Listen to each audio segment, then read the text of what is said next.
Hello students. तो इस video में हम रेजिस्टेंस के कॉम्बिनेशन पर बात करने वाले हैं। तो सबसे पहले हम बात यह करेंगे कि आखिर रेजिस्टेंस का कॉम्बिनेशन क्यों करने की आवश्यकता पड़ती है। तो देखिए, अगर किसी सर्किट में जो रेजिस्टेंस का नीड है वो हमारे पास अवेलेबल जो रेजिस्टेंस है उससे हाई है या उससे लो है, तो उस दशा में हमको रेजिस्टेंस को जो है कंबाइन करके हाई या लो रेजिस्टेंस प्राप्त करना पड़ता है।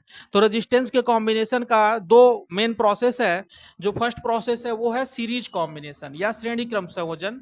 तो श्रेणी क्रम संयोजन देखिए कैसे करते हैं। तो मान लीजिए हमारे पास एक रेजिस्टेंस है R1, दूसरा रेजिस्टेंस हमारे पास है R2 और एक रेजिस्टेंस और हमारे पास है R3। अब यदि हमें इन्हें सीरीज में जोड़ना है, सीरीज कॉम्बिनेशन करना है, तो पहले रेजिस्टेंस के सेकेंड टर्मिनल को अगले रेजिस्टेंस के फर्स्ट टर्मिनल से कनेक्ट कर देंगे और दूसरे रेजिस्टेंस के सेकेंड टर्मिनल को अगले रेजिस्टेंस के फर्स्ट टर्मिनल से कनेक्ट कर देंगे। तो यह जो है सीरीज कॉम्बिनेशन तैयार हो जाता है। अब सीरीज कॉम्बिनेशन करने के बाद जब इस कॉम्बिनेशन पर हम बैटरी अप्लाई करते हैं या वोल्टेज लगाते हैं, तो उस दशा में इस कॉम्बिनेशन में एक करंट बहता है। यह करंट जो है सभी रेजिस्टेंस में सेम होता है, करंट की वैल्यू सेम होती है, लेकिन जो रेजिस्टेंस पर वोल्टेज होता है वो डिफरेंट हो जाता है, वो डिपेंड करता है रेजिस्टेंस की वैल्यू पे।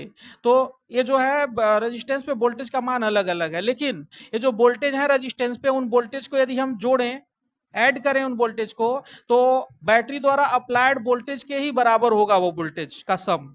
तो इस हिसाब से चूंकि V1 जो है R1 पर रेजिस्टेंस और उसमें I धारा बह रही है, तो V1 के जगह हम IR1, इसी प्रकार V2 के जगह IR2 और V3 के जगह IR3 लिख सकते हैं। और V चूंकि पूरे कॉम्बिनेशन पे अप्लाइड मेन वोल्टेज है और जो मेन करंट बह रहा है वो I है, तो V के जगह हम IR लिख सकते हैं अकॉर्डिंग टू ओम्स लॉ।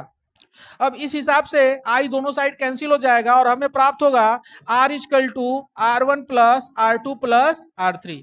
यह जो है सीरीज कॉम्बिनेशन में इक्विवेलेंट रेजिस्टेंस का फार्मूला है। यह जो है सीरीज कॉम्बिनेशन में इक्विवेलेंट रेजिस्टेंस का जो है फार्मूला है, जिसे हम तुल्य प्रतिरोध कह सकते हैं श्रेणी क्रम संयोजन का।